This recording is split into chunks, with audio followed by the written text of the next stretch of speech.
Hello, everyone. My name is Julie Bailey. I am the Manager of Environmental Sustainability and Climate Change for the Nova Scotia Department of Agriculture. As a moderator, I would like to welcome you to the 2022 Nova Scotia Ministers Conference for Agriculture Climate Change Forum Session 1. Before we get started, there are a few slides to go through. So we have a little bit of housekeeping for Zoom. By default, all registrants will have your audio and video turned off during the webinar. If you would like to ask a question, please use the Q&A feature at the bottom of your screen. The Q&A will be monitored throughout the session and addressed during the live Q&A session happening at the end of the presentations. Our series sponsors are Farm Credit Canada, the Nova Scotia Farm Loan Board, and TELUS Agriculture, and they have some videos for us to watch.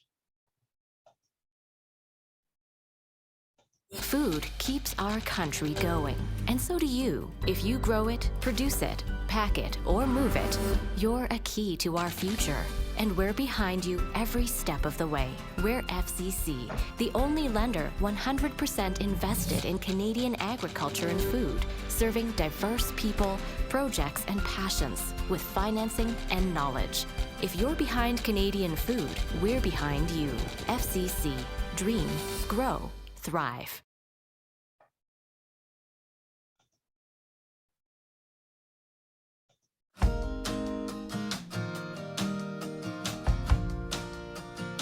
My name is Alphonse Vermeulen. My wife and I farm 50 dairy cows on a robot in Urbania, Nova Scotia. We actually got married.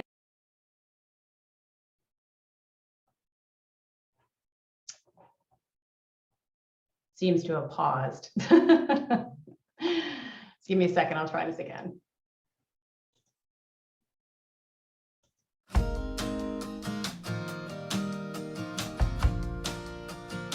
My name is Alphonse Vermeulen. My wife and I farm 50 dairy cows on a robot in Urbania, Nova Scotia. We actually got married. I guess we have a technical difficulty with our sponsor video. So I'm going to go ahead to the next one.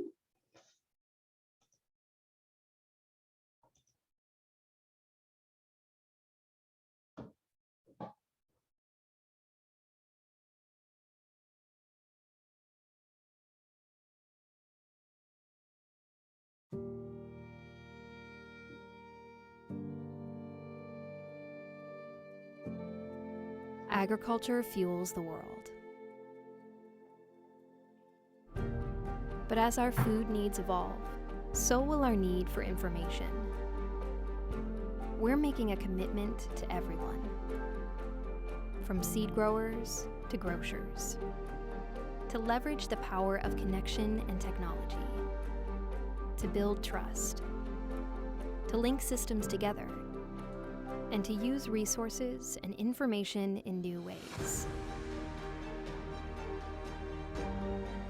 We want to build something stronger for everyone, to share the responsibility by cultivating partnerships that drive the industry forward, and harvesting ideas as transformative as the first horse-drawn plow.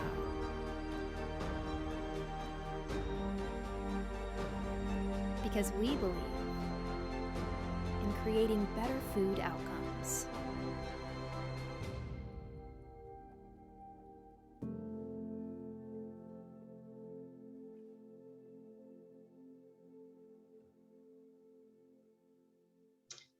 Thank you so much to our series sponsors for their support.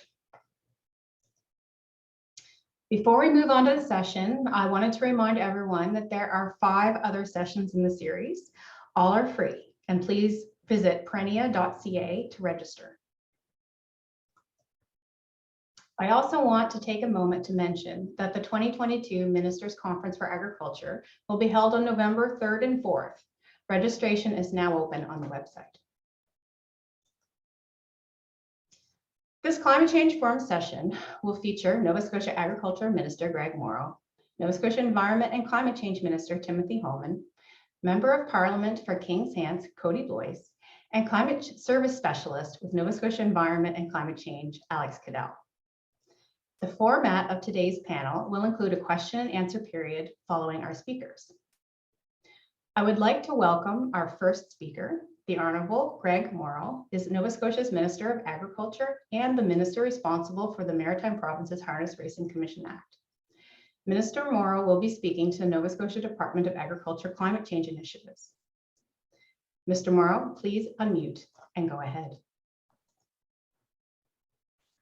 Thank you, Julie. Good afternoon, and thank you to all of you for joining us for our Climate Change Forum webinar today. Today, I'm looking forward to sharing with you some of my department's work that we've been doing to help address climate change challenges and opportunities. I'm also looking forward to hearing about other efforts that are underway. All of us care deeply about the environment and want actions to be taken to reduce greenhouse gas emissions. We know there is no single solution. We need to adjust our behavior, resources, and technologies in order to be able to cope with how our climate is changing. Nova Scotians are seeing the impacts of climate change, and the agriculture sector has lost millions of dollars over the past few years.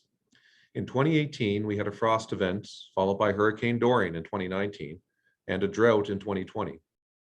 Warmer temperatures, higher sea levels, more extreme rainfalls, and more frequent and intense storms are in our climate change projections. Interestingly, climate change could also bring opportunities to Nova Scotia. For instance, a longer and warmer growing season could lead to new crops and varieties. This could be good for grapes and wine and for Nova Scotians to access more local products throughout the year. Within the Department of Agriculture, we have an environmental sustainability and climate change section to support this important work. We're investigating activities that would capitalize on the potential opportunities with changing climate, while minimizing the challenges and economic impacts to the agricultural industry and infrastructure. In addition, our department was the first to pilot and participate in a program to help provincial departments and their industry partners to better anticipate and prepare for climate-related risks and opportunities. It's called the Climate Adaptation Leadership Program. This program was designed and implemented by the Nova Scotia Department of Environment and Climate Change, along with other departments and external stakeholders. It's helping to build the skills and capacity of government departments, community partners, and industry to prepare for the impacts of a changing and increasingly uncertain environment. One of our first successes was the creation of a departmental climate change adaptation plan. A cross-departmental team called Agricultural Champions for Environmental Sustainability, ACES for short, is leading and coordinating the implementation, monitoring, and evolution of this plan. Some highlights of the work done to date include putting a climate lens on the development of new departmental programs and working with 3 commodities that were selected to take part in the Climate Adaptation Leadership Program. These commodity groups are horticulture, cattle and sheep, and Christmas trees. These sectors are currently involved in a process to develop their own climate adaptation strategies, which help them prepare for the impacts of climate change. Our Resource Sustainability Division has also been working hard to protect agricultural land from the impacts of climate change.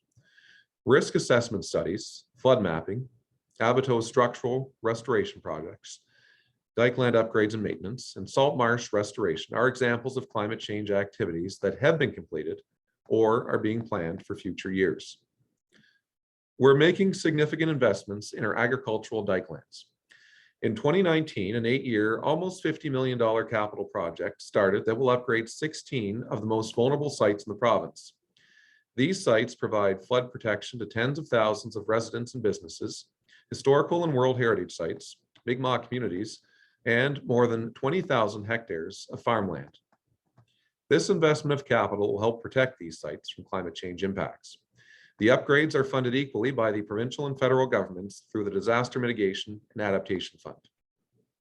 The Nova Scotia agriculture sector has made significant progress with climate change mitigation.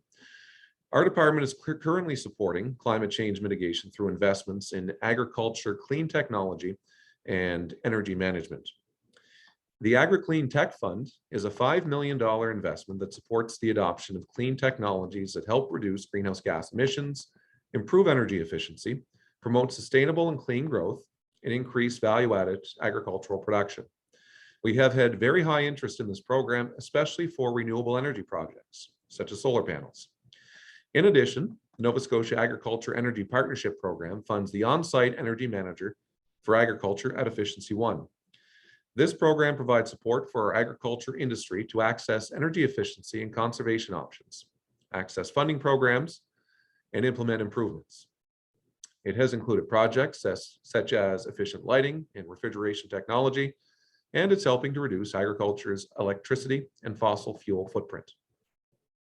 The Canadian Agricultural Partnership Program has been fundamental in supporting the agricultural sustainability and climate change efforts of our agriculture sector. The Agri-Environmental Program, including the Environmental Farm Plan and the Soil and Water Sustainability Program, support many best management practices.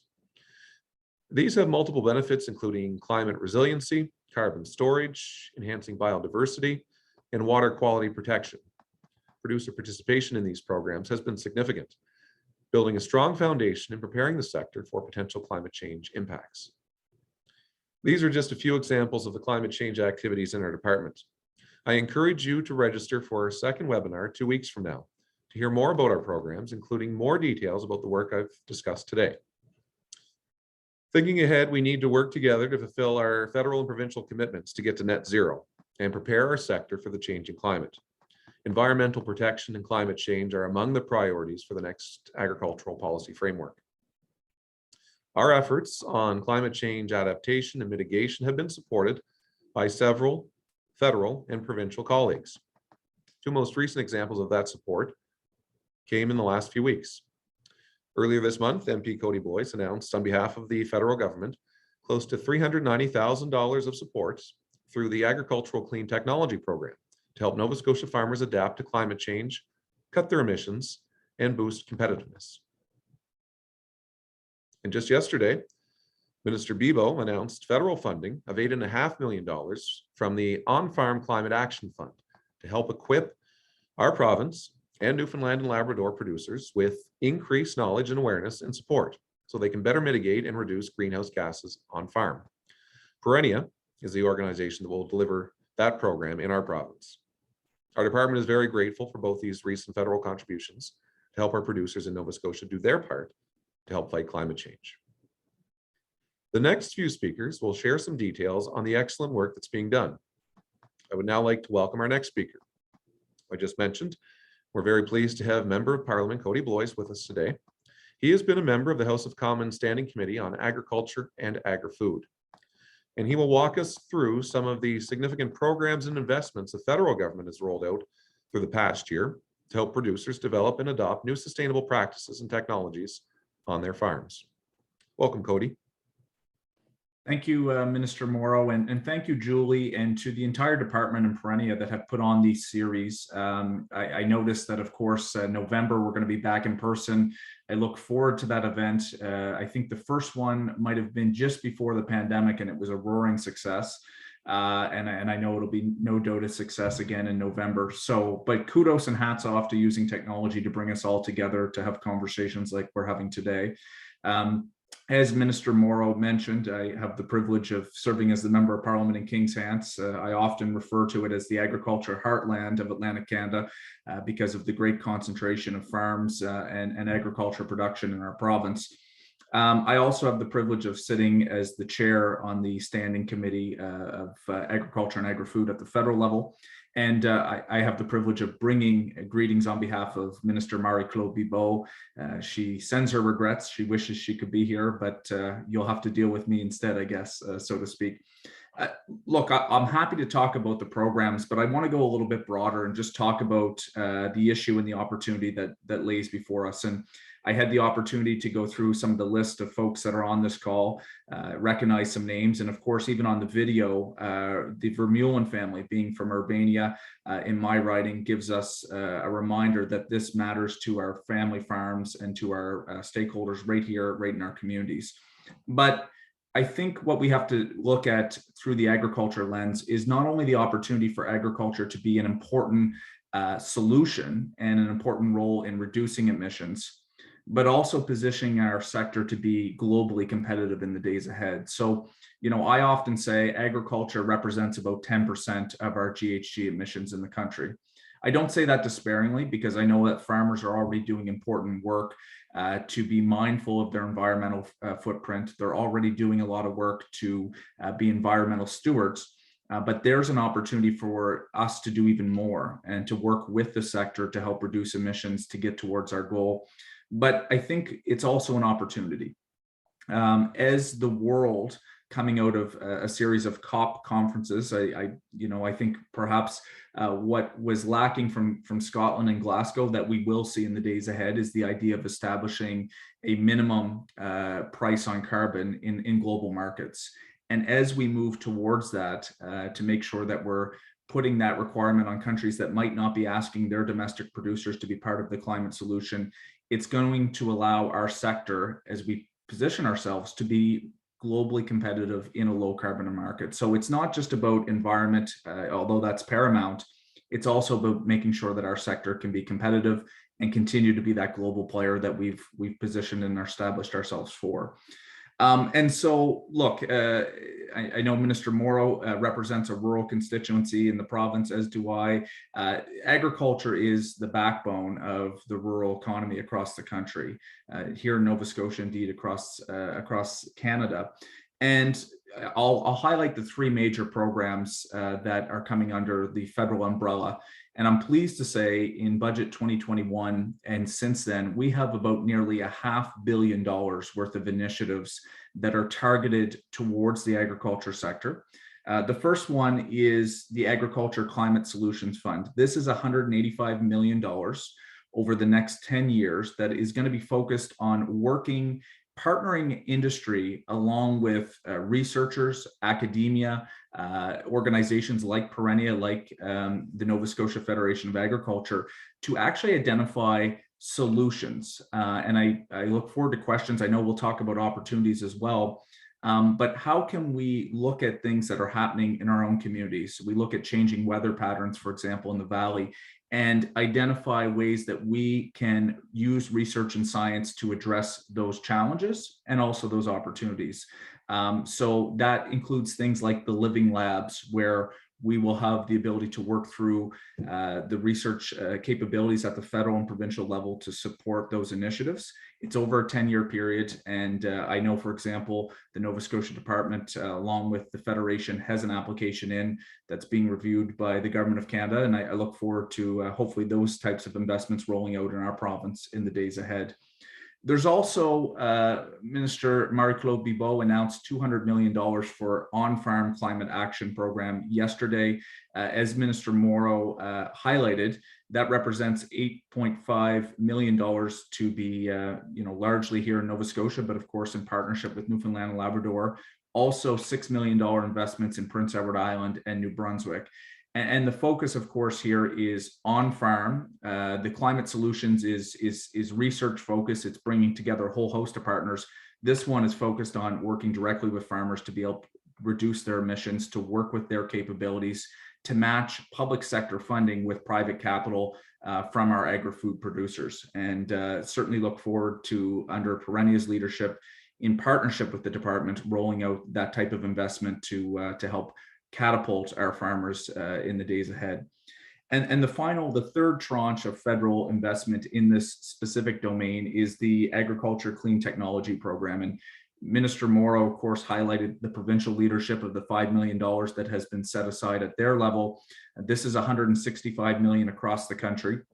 And it's really focused on renewable and clean energy on farm. I had the opportunity, as Minister Morrow highlighted, to announce an initial tranche of programs that are going to matter in Nova Scotia. We had Nick Bookma from Shubenacadie, our dairy farmer, who was highlighting that now 50% of their energy needs are being met through solar. So that not only helps create sustainability on farm to be able to increase their ability on a fiscal sustainability track, but also, of course, is playing into the climate emission piece. And really three areas of focus on this. This is on green energy and energy efficiency. It's on precision agriculture, and it's also on the bioeconomy. And really, I just want to highlight two others, and then I want to talk a bit about the partnership, and then I want to get to questions, because I just joked with Julie before we came online. I've been on the other side of the screen and listening to politicians talk too long, so I don't want to be subject to that. Other initiatives, as the government of Canada tries to balance, of course, transition to a low carbon economy, but also supporting and making sure our exporting industries remain competitive globally. In budget 2021, there was $100 million set aside for backstop jurisdictions who have not initiated a carbon price, recognizing that certain industries, including the grain industry and grain drying, there are activities that are challenging. We want to make sure that the carbon price remains in effect, such that we continue to encourage and drive innovation, but also recognize that in the interim, some of those solutions are not forthcoming or are certainly in the works. I think that's going to be an important program to make sure that Canada remains competitive while keeping the price in. And Minister Hallman, I know you'll be speaking to the environmental piece. I know working with Minister Guilbeault at the federal level, this is a careful balance that we're watching and being mindful of.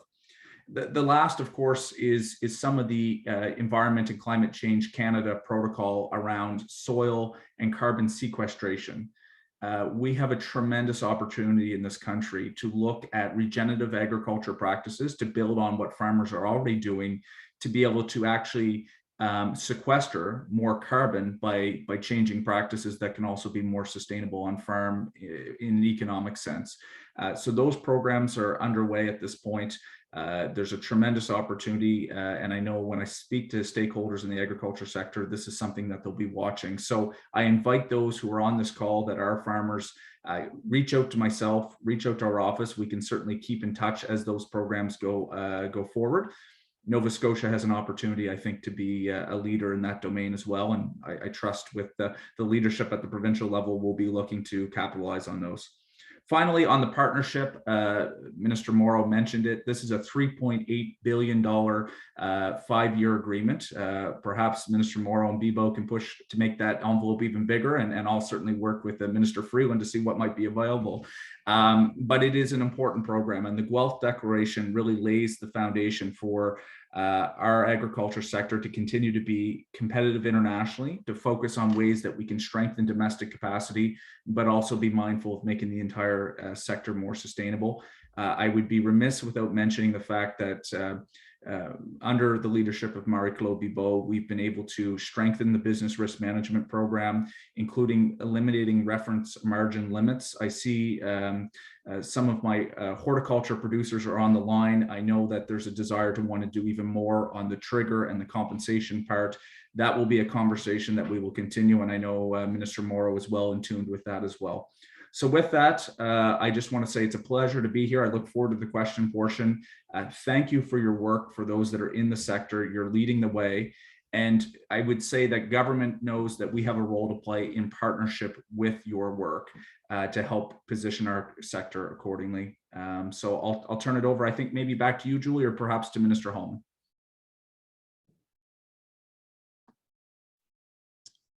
Thanks, Cody. I'll take it from here and introduce our next speaker. Appreciate your words. I would like to welcome our next speaker, Nova Scotia's Minister of Environment and Climate Change, Tim Hallman. As the Minister of Environment and Climate Change, Minister Hallman is responsible for fulfilling his department's mandate to protect the environment, the health and safety of Nova Scotians, the welfare of farm animals, and to address climate change. Minister Hallman will provide an overview of how his department is working collaboratively across government to provide support for climate change initiatives. Welcome, Minister. Well, thank you very much, Minister Morrow, and thank you, MP Cody Bloys. Just listening to both of you, the convergence that we're seeing of innovation and opportunity happening in Canada, happening in Nova Scotia. There are so many opportunities that lay before us because of the changes that will be happening over the next number of years. And, listening to Minister Morrow outlining the great work being done at the Department of Agriculture, I know the great work being done by the federal government to mitigate and adapt to the realities of climate change. I want folks to know that you have a lot of collaboration, a lot of discussions taking place within the provincial government, between your provincial government and the federal government. I just met with Minister Guilbeault on the federal environment climate change minister I met with him on Friday. So there's always ongoing conversations. So I want you to know we're working together to ensure that communities, departments, and industries, that they have the science-based data they need to understand the risks that are ahead of us. The province's latest climate change risk assessment and projections are going to help guide risk planning and prioritization. So to that end, that's why I've asked a colleague from my department, Alex Cadell. He is a climate services specialist, and he will paint a picture today for you of what we're facing as a province and what you are facing as producers. Based on the latest climate change risk assessment. I have to tell you, it's startling. When I was briefed on this, it makes you realize that there is no question we are in a climate emergency. And I believe that we are at a point in our history as a province, country, as a planet, where our next steps are going to determine what kind of future, what kind of industries, what type of economy we leave our children and grandchildren. In Nova Scotia, will we embrace the opportunities of the change before us? I believe we will. Just this fall, Nova Scotia passed arguably the most ambitious piece of climate change legislation, known as the Environmental Goals and Climate Change Reduction Act. And this established 28 ambitious goals across government and sectors. This piece of legislation puts us on a path to meeting our greenhouse gas emission reduction targets and increasing our renewable energy production. It will also help prepare our industries to rise to the challenge and seize the opportunities that the change that presents to us. Now, through the Climate Adaptation Leadership Program, my department is currently working with 4 departments, including the Department of Agriculture, to develop and implement 7 adaptation strategies for different sectors. This includes the Christmas tree, cattle and sheep, and horticulture sectors. The federal government and the 4 Atlantic provinces have also launched Climatlantic. This is the new regional climate organization that will provide governments, communities, and economic sectors access to regional climate data, information, tools, training, and support. Climatlantic allows us to share our work and accelerate access to climate information. And I want you to know our partnership with the Provincial Department of Agriculture and the agriculture industry demonstrates how collaboration can help us to implement the necessary changes together. My department is also working on a climate change plan to be released later this spring. This plan will address the implementation of the many goals we have in the Environmental Goals and Climate Change Reduction Act. The risk assessment and the climate change plan are going to tell the story of Nova Scotia's current climate, future risk, and opportunities for sustainability. Together, they detail what Nova Scotians can expect from climate change and what the adaptation opportunities and actions are in addressing and mitigating the effects of climate change. I truly believe we have a positive story to tell and tremendous opportunities by working together. Again, you can feel the momentum, you can feel the convergence of the coming together of innovation and opportunity. I want to thank you for your collaboration with us. It helps us shape our actions as a provincial government to support your industry and various sectors and to achieve what we all want, a sustainable, healthy, and bright future. I'd now like to welcome the next presenter, a colleague from the Department of Environment and Climate Change, Alex Cadell. And Alex is a climate services specialist. Alex is shared between our department and Climatlantic. His work involves supporting Nova Scotians from all sectors in accessing, understanding, and applying information about climate change to their decision-making. Alex has a Bachelor of Science in Environmental Science and a master's degree in climate change. And Alex will provide information on updated climate change projections for our province of Nova Scotia. Alex, over to you.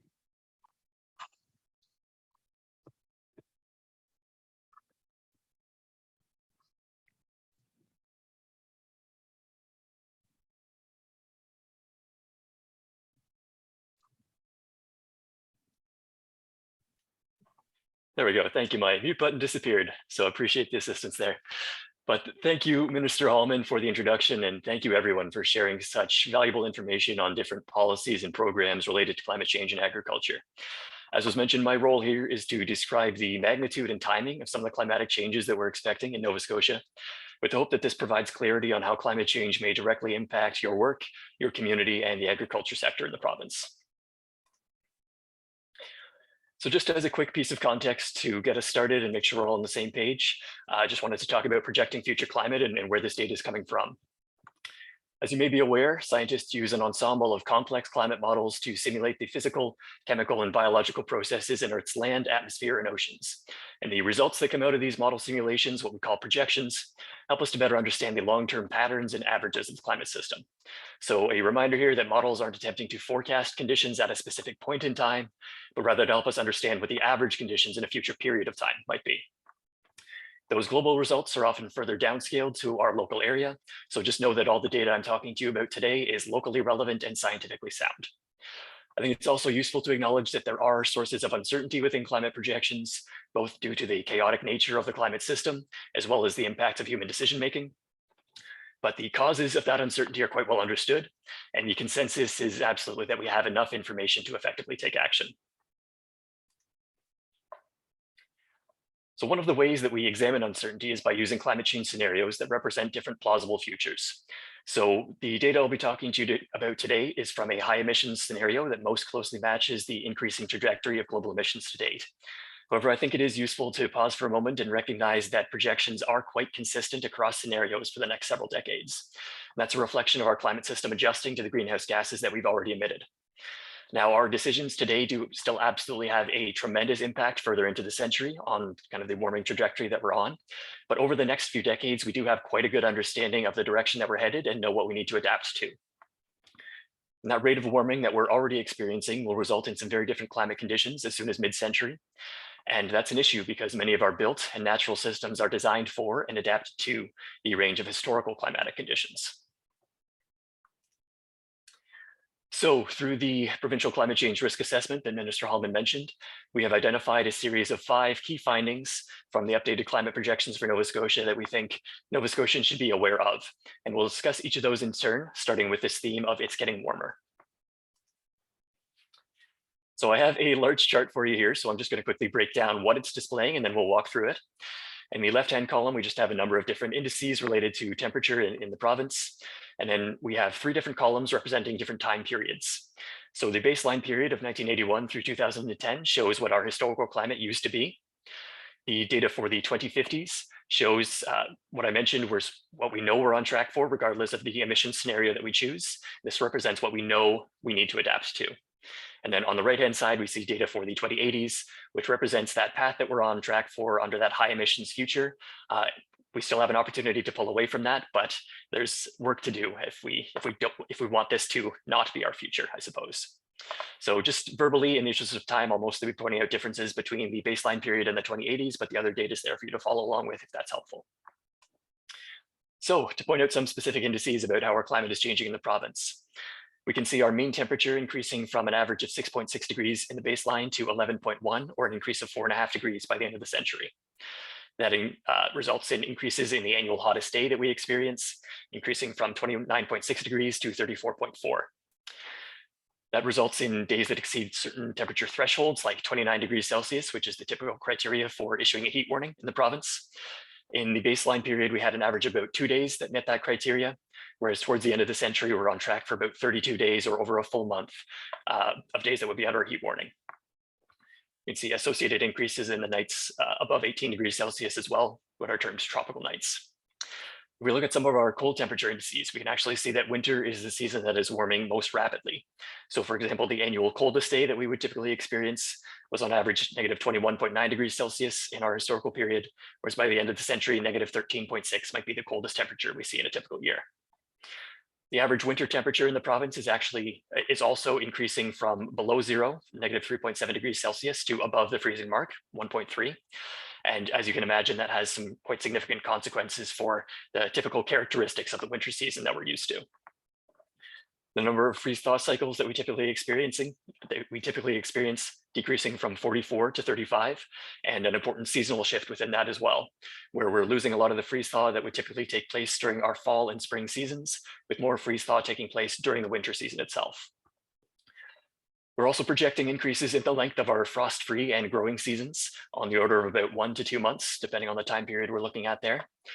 Frost-free season is specifically just looking at the date of the last frost in spring to the first frost in fall, whereas the growing season is more of a temperature-dependent indices. So depends on if you're looking at crops that are particularly frost sensitive, which of those periods of time is most relevant, but certainly an increase there. And I certainly do want to point out that that increased growing season does present an opportunity for growing more food or producing different crops. But I do also like to pair that with a caution that it does introduce new risks due to different pests and diseases that could impact the vegetation that typically grows here. We can also see increases in the number of growing degree days that we experience. That again reinforces that ability to grow different types of crops. And with these higher temperatures, I did also want to point out that it does dramatically increase the demand for cooling in the province. So businesses and institutions that have historically not needed cooling systems may need to start looking in that direction to properly support human and animal welfare.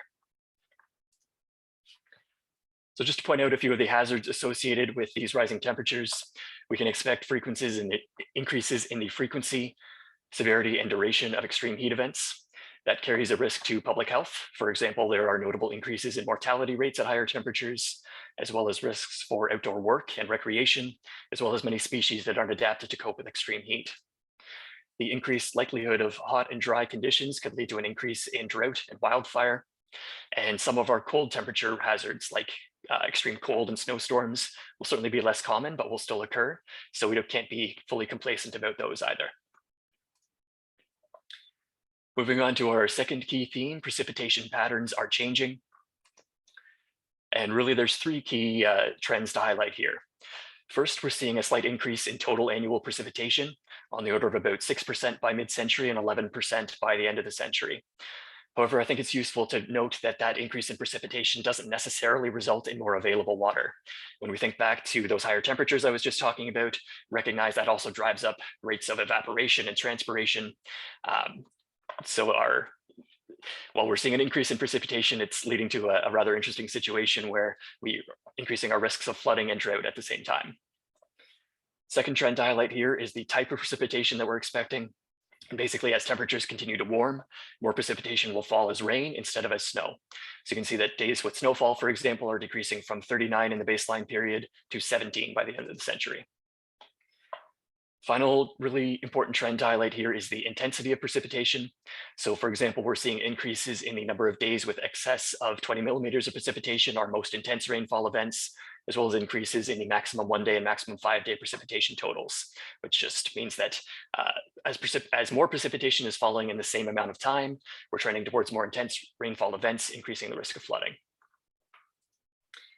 That leads us nicely into our third key theme here, being that we're expecting more frequent and intense storms.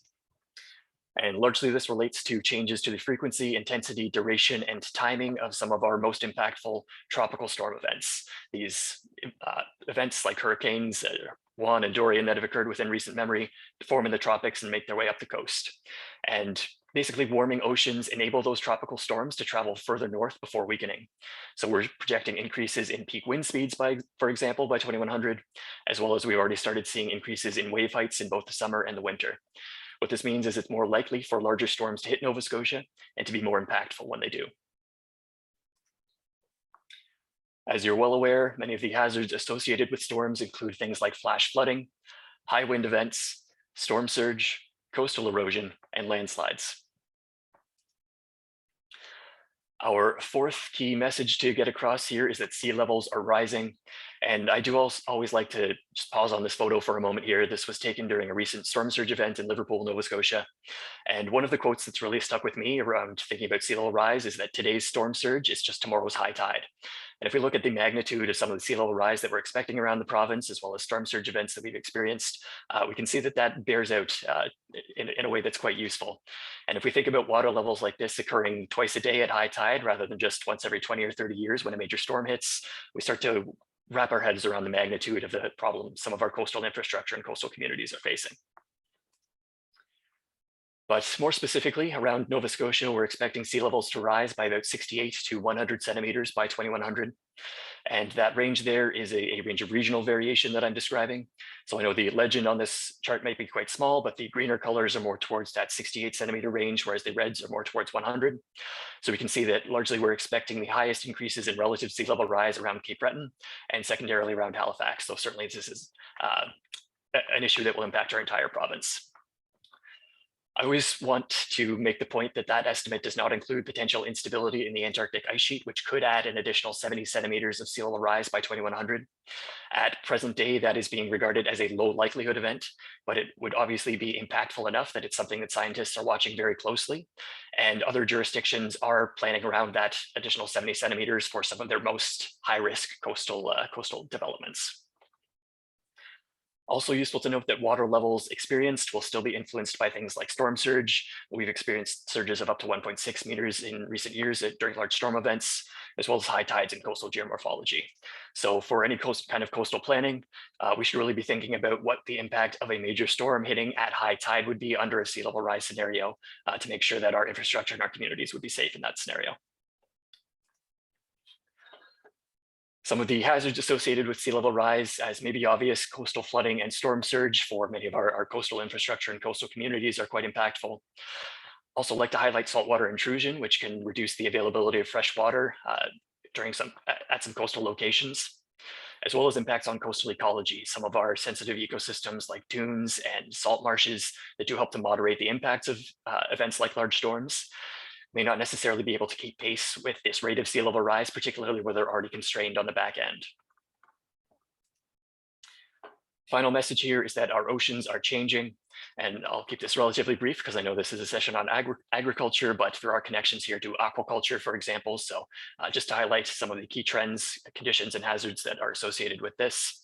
We're already seeing increased ocean temperatures, both at the surface and in deep water, which has consequences for physical oceanic processes, as well as habitats and species, and marine heat waves are already becoming longer and more frequent. We're seeing an increase in ocean acidification, which can corrode mollusks, crustaceans, and corals, as well as diminish the productivity of ocean waters, as well as increase the likelihood of algal blooms, which have the potential to harm or kill fish. And we're seeing decreased marine oxygen levels, which can reduce species growth, reproduction, distribution, and survivorship, as well as result in the decline of important habitats like eelgrass beds that are incredibly important habitat for many of our recreationally and commercially important fish species. So finally, just to relate this all back to agriculture, I've stolen this slide from Julie because I think it does a fantastic job of highlighting the diversity of impacts that climate change will have on the agriculture sector. I won't go through this in full detail, but just to highlight that climate change will impact everything from crop production to soils, energy use, irrigation, animal welfare, and various operational considerations. So hopefully this helps to highlight that the agriculture sector in Nova Scotia will be facing new challenges and opportunities. However, I do also really want to highlight that the agriculture in general in Nova Scotia has always contended with climate variability. And while agriculture is certainly quite sensitive to climate, the sector has also developed many mechanisms to enhance resilience. So we're certainly not starting from zero in this journey towards adaptation. So just as a summary here, if you're walking away from anything with this presentation on how the climate in Nova Scotia is changing, these are the key messages that we think you should be aware of. So again, it's getting warmer, precipitation patterns are changing, we're expecting more frequent and intense storms, sea levels are rising, and our oceans are changing. Also, just to point out that this presentation was just a very brief overview of some of the climatic trends we're experiencing in Nova Scotia. There's lots of additional information available, so if any of that would be useful, please don't hesitate to reach out. That's what I'm here for.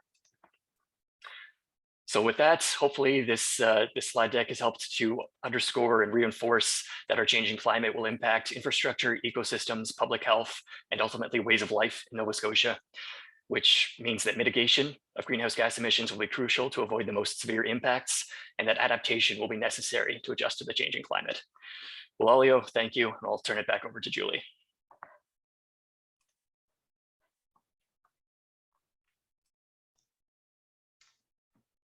Thank you, Alex. So now I'm going to ask Minister Morrow to wrap up the session ahead of the question and answer. Thank you, Julie. And Thank you, Alex. So the collaboration and partnership with the Department of Environment and Climate Change is significant, and it's instrumental to the work being done in my department. Thank you, Minister Hallman and Mr. Cadell, for sharing with us today. The Canadian and Nova Scotia governments, as well as our agricultural industry, are taking action to adapt and to mitigate climate change, but there is more work to be done. To get to net zero, additional significant efforts are needed. As indicated in the Guelph Statement, climate change and environmental protection are among the priorities for the next agricultural policy framework. We need to ensure a sustainable agriculture and agri-food sector by addressing climate risks and creating conditions for industries to succeed and compete globally. I'd like to thank Minister Hallman, Mr. Cadell, MP Blois for their participation today.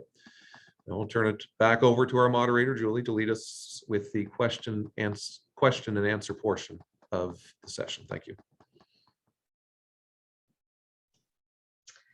Okay, all right, let's move to the question and answer portion of our session. So I will kick things off and then check the Q&A function for submitted questions from the audience. So I'm going to start with what climate change related opportunities could there be for the agriculture sector? And I'm going to start with Minister Morrow. Thank you, Julie, and thanks for the question. Climate change projections include an extended growing season and warmer temperatures may create an opportunity for providing local product throughout more of the year. There may also be opportunities for new crops and varieties. And in addition, the focus on climate change mitigation has resulted in funding and programs to support efforts in energy reductions. So there continues to be opportunities for energy conservation and renewables on farms in our province. These efforts will help reduce energy costs on farms and result in a more sustainable agricultural sector in the province, as well as reduce the costs of healthy foods for Nova Scotians.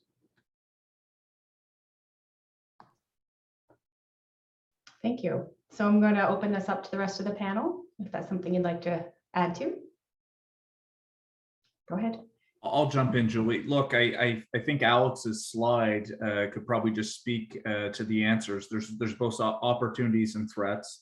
Obviously, as temperatures start to warm in Canada and indeed in Nova Scotia, us being more of an Arctic climate in the winter, the growing season is apparent. I think that by and large, we're going to have to look at controlled environment agriculture.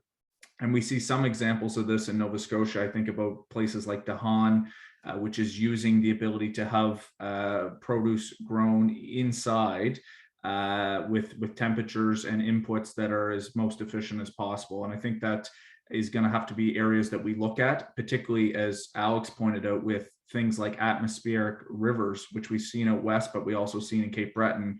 That's going to have a big impact. And I think those are going to be things that we have to look at. Finally, and it's not really related to environment, but I just think this whole conversation about positioning Canadian agriculture for success, leveraging opportunities, trying to mitigate some of the challenges. When we look on through a foreign policy lens of what's happening right now internationally, some of the concerns around Russian aggression in Eastern Europe, whether it be our natural resources or it be our ability to produce good food for the world, that's going to, I think, play into a foreign policy context through the environmental lens that I think we can be successful. So thanks for the question. Just real quick, Julie, if I could.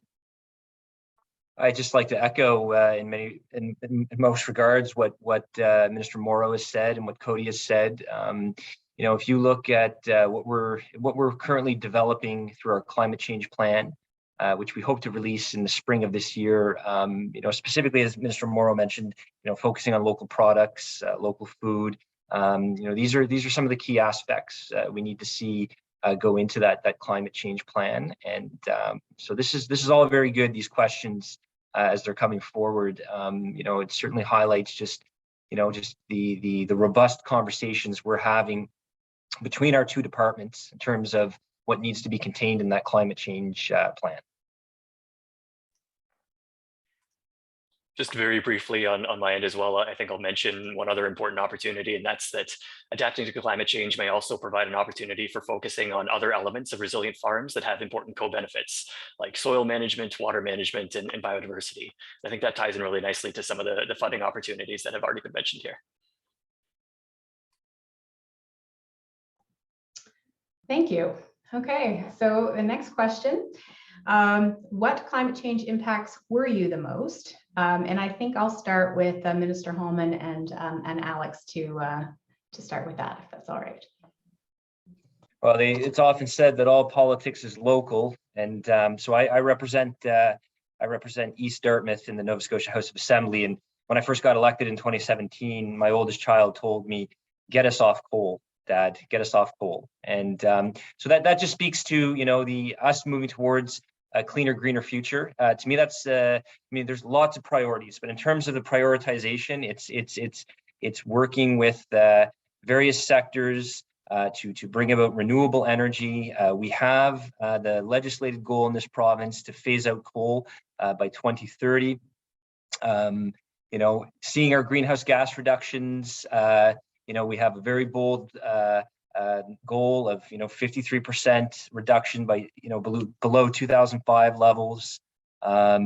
So and then just thinking of all the goals we have, and it's getting to work on that, preserving 20% of land and water, 65% of our communities in Nova Scotia are to have active transportation infrastructure by 2030. So I have a lot of sleepless nights because I know there is a lot of work that needs to be done, and that work can't be accomplished, the mitigation and adaptation to the realities of climate change, without working with the federal government. We've got to be working with interdepartmentally, and I want you to know that those channels of communication are open within the Nova Scotia government, and I can tell you they're open between your provincial government and the federal government. So yeah, definitely, it's the greenhouse gas reductions.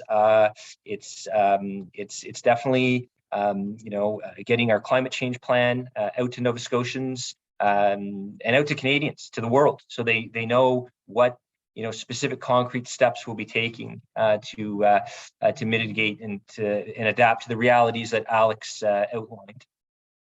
I hope that answers your question.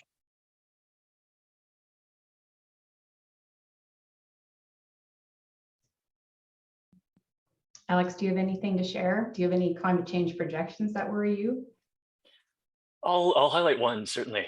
I think one impact that I'd like to get a bit more information on, but one that's certainly come up a lot anecdotally, is just pest and disease related to the agriculture sector. Already heard reports from some folks on the farm level about more generations of pests due to the warmer growing seasons we've already started to experience, things like flea beetle and cucumber beetle, as well as the new pests due to intense storm events blowing in new species or otherwise new species arriving on our shores, things like leek moth and cucurbit down mildew, as well as more disease related to sustained leaf wetness related to some of that changing precipitation patterns that I talked about. And many diseases do require that sort of wet, damp condition to complete their life cycles. So I imagine that's an area that's going to require a lot more research and investigation and ultimately adaptation. And I'm really intrigued to see where that goes.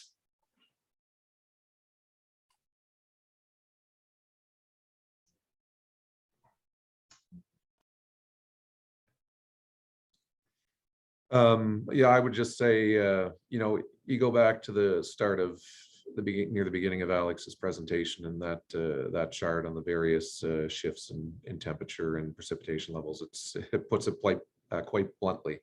I think all of us are aware what's going on around us, but to kind of see the numbers is a pretty stark reminder. So, what worries me the most, I guess, is we're seeing the impacts from increases in things Alex mentioned: temperature, rainfall, sea levels, extreme events cascading across all sectors of our society. Real life examples. Last year in BC, weather events, recent example of multiple impacts. We saw how drought and heat fueled wildfires and can change soil conditions, which exacerbate the effects of heavy rainfall. Here in our province, we have had multi-year impacts on agricultural sectors: blueberries, frost followed by drought, or apples with wind damage followed by fire blight. Climate change is complex. I don't envy people like Alex and Minister Hallman. It's very complex. It's the complexity that worries me the most, and that's why Nova Scotia Department of Agriculture has been focused on supporting the province's agricultural sector to become more resilient.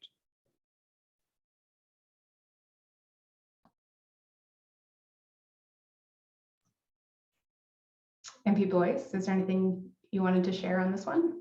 Look, I'm reading the questions in the Q&A, and if you'll permit me, Julie, maybe I can kind of just tie it all together. I won't echo what was already said. I think Minister Hallman is right. Actually, when you talk about energy security, Atlantic Canada is disproportionately vulnerable to a rising price on pollution, and you know, whether it be the Atlantic Loop or other initiatives that are being explored. That's going to be extremely important to being able to get our energy and our carbon price such that it's not having that direct impact on farmers. One of the questions in the comment box was around Nova Scotia Power and solar energy and the way that that can work. I know that there's a bit of a dynamic there in terms of what moves forward. I think what I would encourage us to look at is what goes on in Quebec with the partnership between Hydro-Quebec and some of the horticulture sector that is there. Keeping in mind that, of course, Hydro-Quebec being a Crown corporation is a bit different than Nova Scotia Power, but I think there's opportunities for, and this isn't to prod our provincial guys and gals, but I think there's an opportunity to explore the partnerships that can exist there to encourage the adoption of greenhouse type activities in Nova Scotia to compete with other jurisdictions. Richard Melvin, of course, highlighted that, yes, Nova Scotia, disproportionate to other areas of North America, might actually stand to be better off compared to other areas on the impacts of climate change.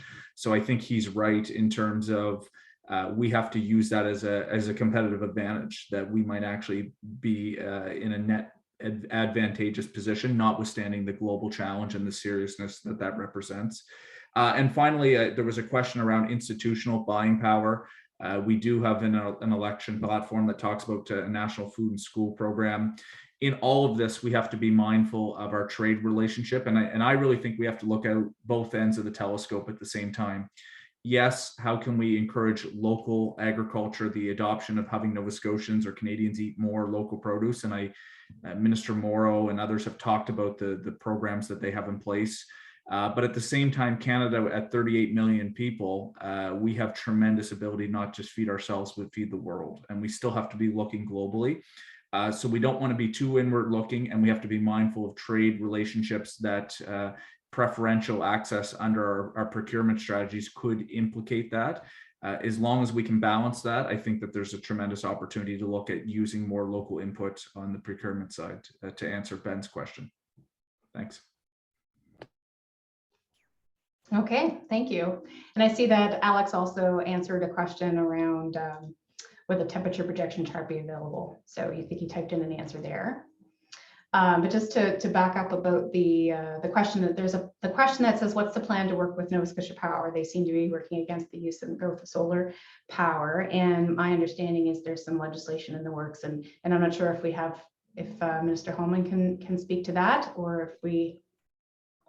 Yeah, absolutely, Julie, absolutely. So let's be crystal clear. The Premier of Nova Scotia, myself as Minister of Environment and Climate Change, Minister Tory Rushton over at Natural Resources and Renewables, we are committed to renewables. That's why just, I think it was 2 or 3 weeks before Nova Scotia Power had put their proposal to the UARB, we invested a couple $1 million.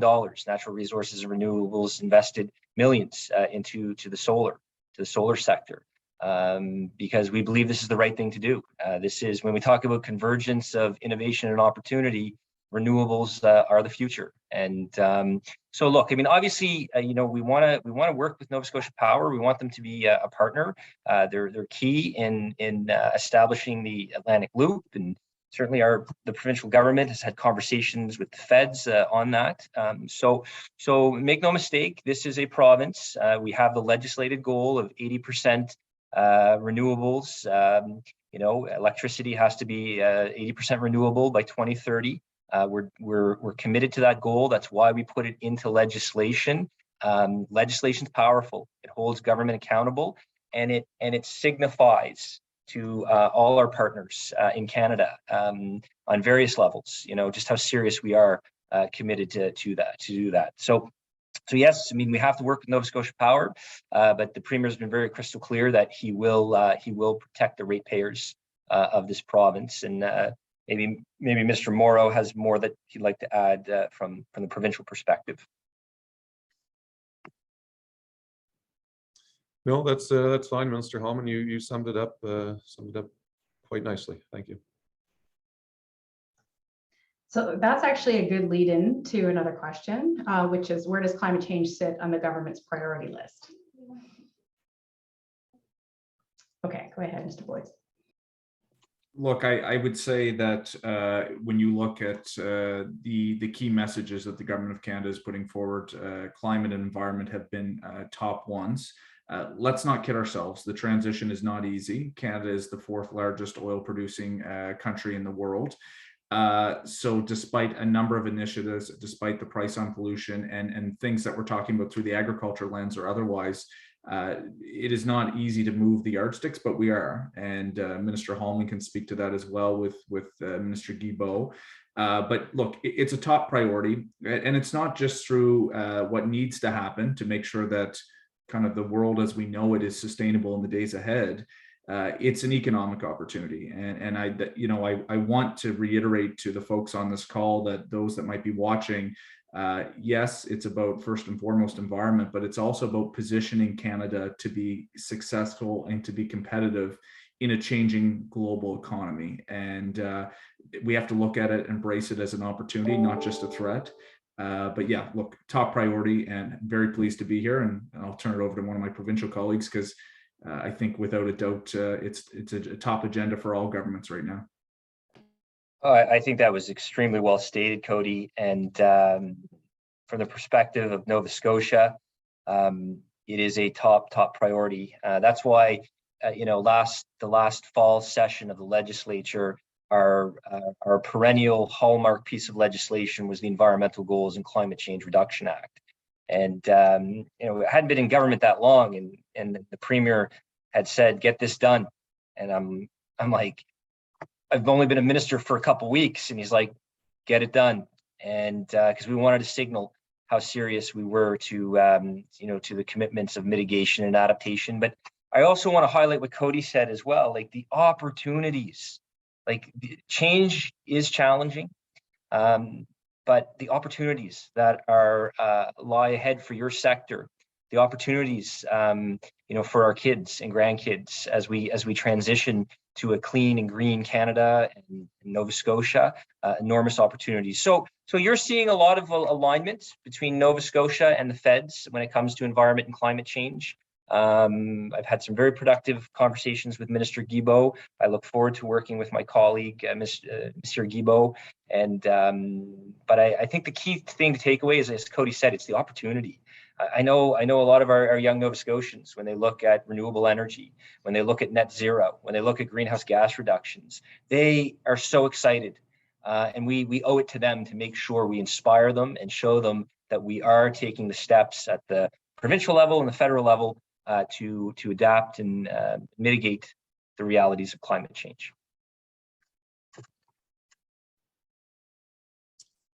I would echo a lot of what MP Blois and Minister Hallman said. It's clear that climate change is a priority for both the federal and provincial governments. Provincially, we made significant commitments to support climate change efforts. I've been so encouraged by legislation that Minister Hallman has already put forward, as he mentioned, quite quickly into his term as a new minister, and very excited for what he has coming in the spring. Very, very proud to be part of this government and the work that's being done. We've committed financial and in-kind support to the Climate Adaptation Leadership Program, and agriculture was the first pilot department to participate in the program. In 2019, an 8-year, almost $50 million capital project started to upgrade 16 of the most vulnerable agricultural dikeland sites in the province. The Department of Agriculture is currently supporting climate change mitigation through investments in agricultural clean technology and energy management. The Nova Scotia Agri Clean Tech Fund is a $5 million investment that supports the adoption of clean technologies that help reduce greenhouse gas emissions and improve energy efficiency, promote sustainable and clean growth, and increase value-added agricultural production. In addition, the Nova Scotia Agriculture Energy Partnership Program funds the on-site energy manager for Agriculture Efficiency 1. This program provides support for the Nova Scotia agriculture industry to assess energy efficiency and conservation options, access funding programs, and implement improvements. And just to go back to some of the comments from Minister Hallman, and what may be there for members of the industry here in the province. We've had some good conversations so far about what his plans are, and I've expressed to him, based on what's been expressed to me, to producers that I've met with and had a chance to talk to, that he is a willing partner in members of this industry, and they're very proactive, and they want to do their part to help fight climate change and move forward. So I think we'll have a very healthy and productive relationship going forward for sure.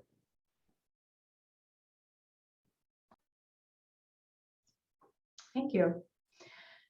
So there is a question that I'm going to throw out as well from the audience. What can be done to slow down these climatic changes?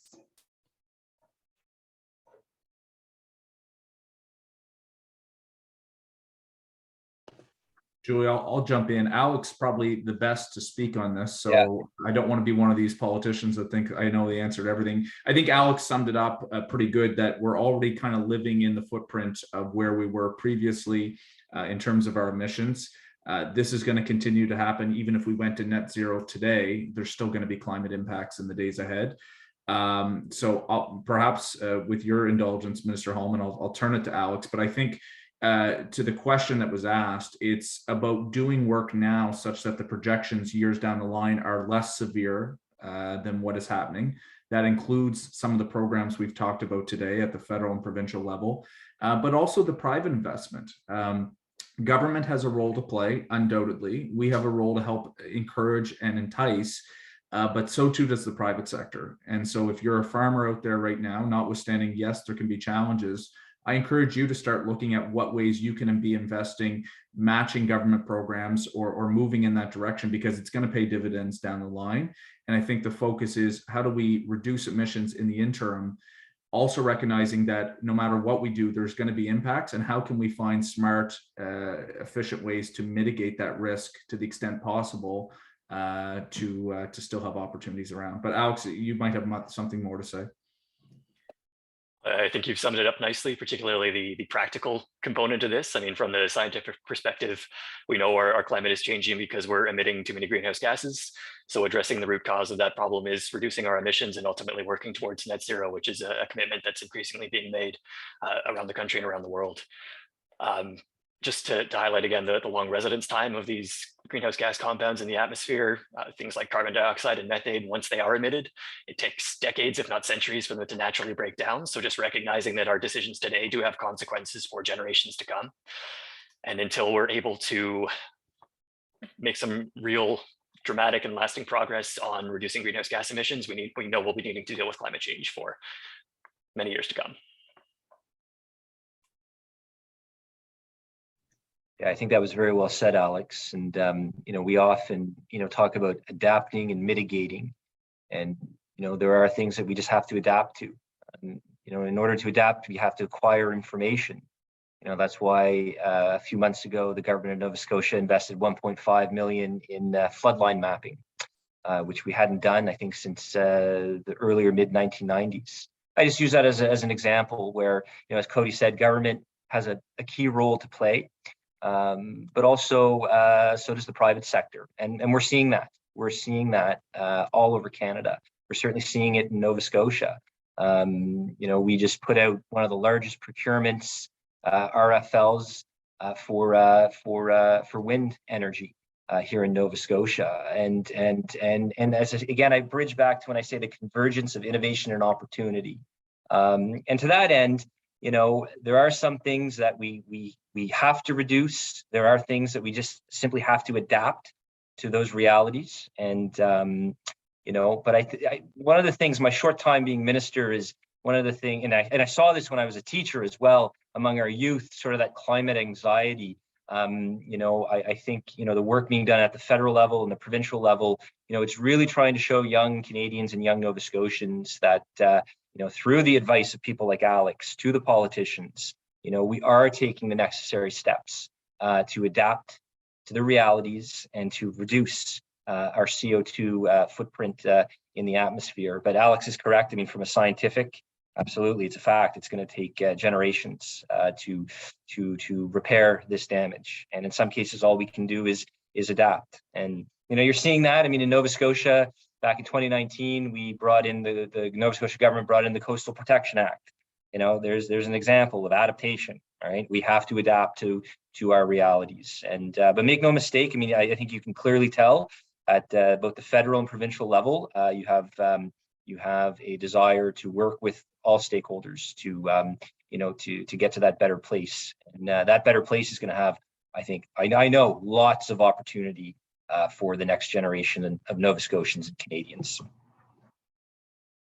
Yeah, and just quickly, I'd add to that, as I mentioned last time, Minister Hallman has great partners and members of this industry, and looking at different ways to help fight climate change. One of the things that I was pleasantly surprised by, I guess, we had a presentation from the Canadian Centre for Food Integrity from their 2021 Public Trust Research presentation a couple weeks ago, and one of the things that they put forward was concern about climate change and sustainability, and a sizable percentage of those concerns came from the older generations. I know me personally, and I'm sure many others would automatically assume it comes from the younger generations, and that's certainly not to say they're not concerned, because they are. But there's an interest in these initiatives, it seems, right across the board. So very encouraged by that, and looking forward to working with industry and Minister Hallman's department. Thank you. So there is a comment in the Q&A that I just wanted to share, and then I'll let you decide if you want to speak to that, and then I have a final question because we're running out of time. It seems that our part of North America will be less negatively impacted by climate change than, say, California, Midwest US, etc. It seems our competitive position in Nova Scotia ag will improve going forward, a significant opportunity for Nova Scotia agriculture. Comments welcome.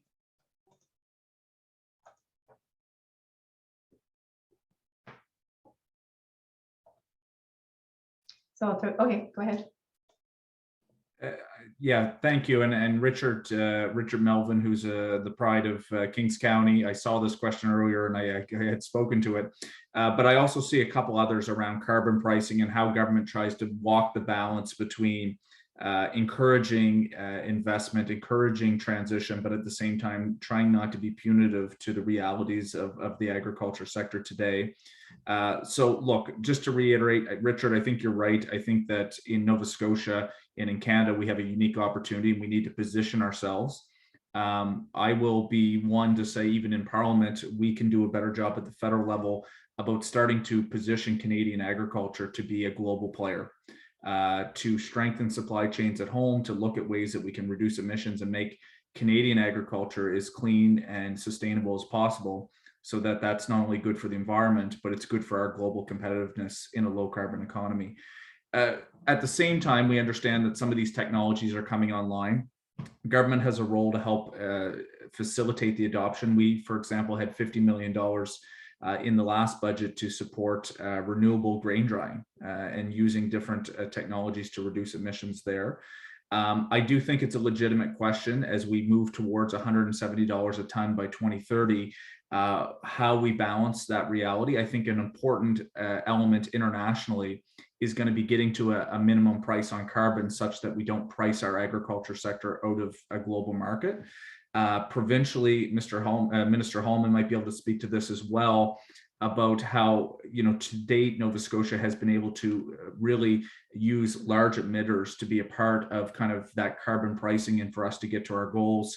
Whether or not that has to be going back to kind of the backstop model and getting down to individuals, I know will be kind of those conversations that are being had provincially right now, and probably more to be said on that. But I think government is aware of trying to balance that, whether it be federally or provincially, would be my response to that question. If I could just pick up on that real quick, and thank you, Cody. So since 2019, Nova Scotia's had a cap and trade system. However, that cap and trade system under the new federal regulations you know, we're gonna have to move away from that cap and trade system. So as per my conversation with Minister Guilbeault on Friday, you know, we're looking at all our options right now.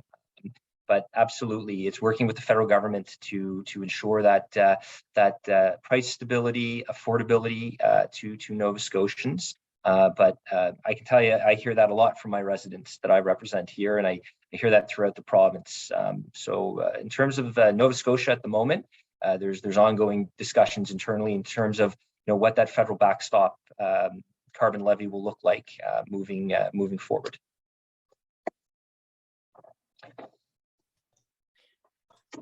Just very quickly on that idea of being less heavily impacted than other regions of the world, I just want to make the point that it's always a balance between risks and opportunities.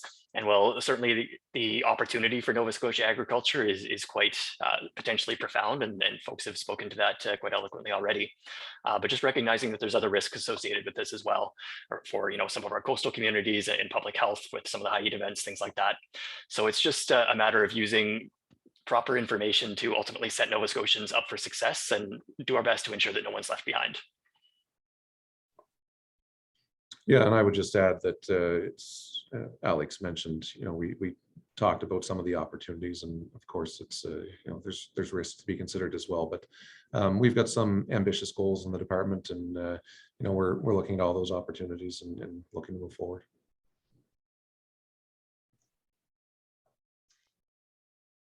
So it looks like we're actually out of time. We're at the end of our session. So I just want to thank Minister Morrow, Minister Hallman, and MP Boyce and Alex Cadell for participating in today's panel. There will be a second session for the Climate Change Forum, which will be focused on Nova Scotia climate change initiatives with respect to agriculture. So I would encourage you to sign up for that if you'd like to learn more about climate change initiatives. And that's a wrap. Thank you so much. Thank you, everybody. Thanks, everyone.